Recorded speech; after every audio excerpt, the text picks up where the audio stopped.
있잖아요. 때로는 정말 단순한 질문 하나가 사실은 엄청나게 깊은 수수께끼를 품고 있을 때가 있습니다. 오늘 저희가 파헤쳐볼 이야기도 바로 그런 경우인데요. 한 고대 문헌에서 발견된 아주 흥미로운 수수께끼입니다. 자, 그럼 같이 한번 들어가 볼까요?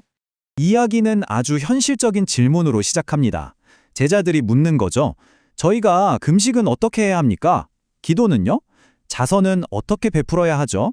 정말 실용적이고 어떻게 보면 아주 명확한 방법에 대한 질문들이에요. 그런데 돌아온 대답이 정말 기가 막힙니다. 거짓말을 하지 마라. 네?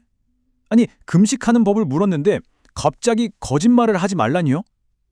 바로 이 지점, 이 황당한 대답이 오늘 우리가 풀어야 할 수수께끼의 시작점입니다. 자, 첫 번째 파트입니다. 질문, 그리고 이 기묘한 대답. 도대체 이 질문과 대답 사이에 무슨 연결고리가 숨어 있는 걸까요? 이 수수께끼를 푸는 열쇠가 그냥 철학적인 생각에만 있는 게 아니에요. 진짜 재밌는 건 뭐냐면 놀랍게도 똑같은 내용을 다루는 두 개의 다른 고대 사본이 있다는 겁니다. 그리고 바로 그 둘의 아주 미세한 차이 속에 결정적인 단서가 숨어 있었죠. 두 번째 파트, 고대 암호 해독학입니다. 자, 이제부터가 진짜 흥미진진한데요. 마치 암호를 풀듯이 콥트어 사본과 헬라어 사본, 이 두 가지를 비교해서 단서를 찾아보겠습니다. 자, 첫 번째 결정적인 차이점입니다. 콥트어 텍스트를 보면요. 질문이 우리가 금식하기를 원하십니까? 이거예요. 그러니까 금식 해야 돼요? 말아야 돼요? 이걸 묻는 거죠. 그런데 헬라어 텍스트는 완전히 다릅니다. 어떻게 금식해야 합니까? 라고 묻고 있죠. 이건 how, 즉 방법을 묻는 거예요. 질문의 결 자체가 완전히 다른 거죠. 근데 이게 다가 아닙니다. 더 중요한 차이가 있어요. 콥트어에서는 모든 게 하늘 앞에서 드러난다고 하는데 헬라어에서는 진리 앞에서 발견된다고 표현합니다. 그냥 가만히 있어서 주어지는 게 아니라 우리가 능동적으로 찾아내야 하는 바로 그 진리, 그게 모든 걸 판단하는 최종 권위가 된다는 뜻입니다. 아주 중요한 차이죠. 세 번째 파트입니다. 의식이 거짓말이 될 때. 자, 그럼 이제 이 단서들을 가지고 한번 생각해보죠. 도대체 어떻게 금식이나 기도 같은 이런 종교적인 행위가 거짓말이 될 수 있다는 걸까요? 핵심은 바로 이겁니다. 헬라어 텍스트에서 최종 기준이 뭐라고 했죠? 바로 진리였잖아요. 그러니까 그 진리라는 기준 앞에서 보면요. 만약 내가 어떤 종교적인 행동을 하는 이유, 그 동기가 순전히 이기적인 욕망 때문이라면 그 행동이 겉으로 아무리 거룩해 보여도 본질적으로는 거짓말이라는 거예요. 무엇을 하느냐보다 왜 하느냐가 훨씬 더 중요해지는 거죠. 예를 들어볼까요? 훨씬 와닿으실 거예요. 사업이 너무 힘들어서 이걸 해결하려고 금식을 한다거나 우리 아이 시험 꼭 붙게 해달라고 기도를 한다거나 아니면 사람들한테 저 사람 참 좋은 사람이야 이런 인정받으려고 자선을 베푸는 것. 자료에 따르면요. 이런 행동들은 전부 내 개인적인 욕심을 채우기 위한 수단에 불과하고 진리 앞에서는 그저 위선, 다시 말해 거짓말이 될 수 있다는 겁니다. 네 번째 파트, 세상에 대한 금식입니다. 그럼 이 텍스트는 그냥 금식 같은 거 하지 마라 이런 뜻일까요? 아니요, 그게 아닙니다. 여기서부터가 진짜 중요한데요. 수수께끼의 두 번째 조각이 딱 나타나는 거죠. 이 텍스트가 말하는 진짜 금식은 완전히 다른 차원의 이야기입니다. 바로 이 구절이에요. 너희가 세상을 금식하지 않으면 나라를 발견하지 못할 것이다. 와, 보세요. 음식을 끊는 게 아니라 세상을 금식하라고 하잖아요. 도대체 여기서 말하는 세상이라는 게 뭘까요? 여기서 말하는 세상은요.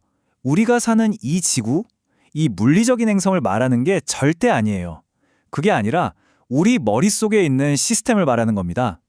모든 걸 이건 선한 거, 저건 악한 거, 이건 옳고 저건 틀렸어.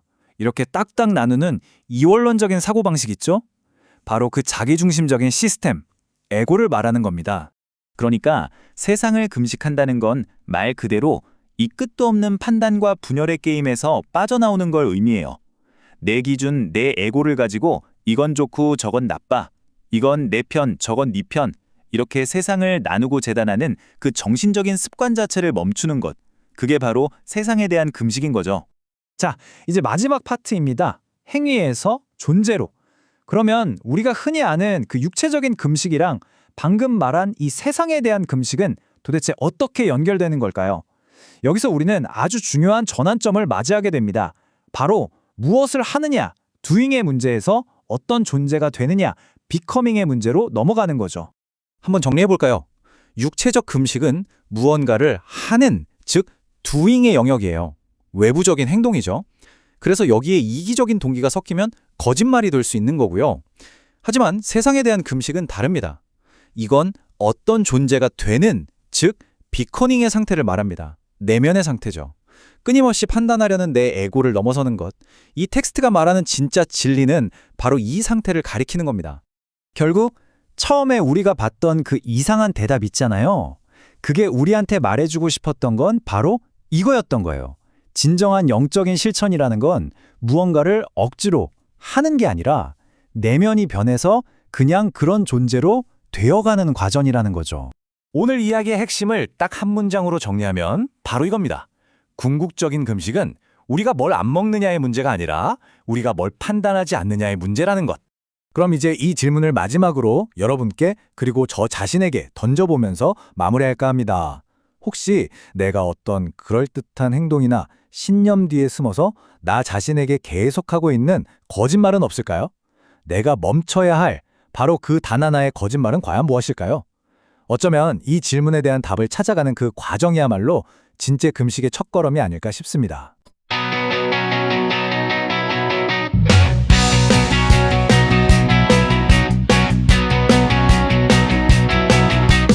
통마복음이 말하는 참된 금식은 육식 끊는 종교적 행위가 아니야. 세상에 대해 금식하는 그 의미, 진리 앞에 선 염식은 다 거짓이야. 예수님 말씀하신 그 답변은 거짓말 멈추고 싫은 것 하지 마라. 금욕의 금식은 해로울 뿐 진정한 깨달음이 필요해. 선악의 열매는 버려야 해. 에고의 세상은 떠나야 해. 세상을 금식해 하늘나라로 헌하게 결박을 풀어버려.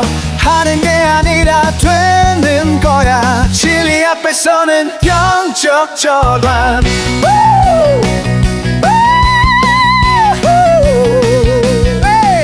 물리적 세계가 아닌 그 세상, 이본법적 가치관의 시스템, 선악의 양식을 끊어내면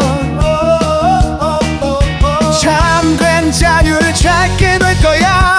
선악의 열매는 버려야 해. 에고의 세상은 떠나야 해. 세상을 금식해 하늘나라로 선악의 결박을 풀어버려. 하는 게 아니라 되는 거야. 진리 앞에서는 영적 전환.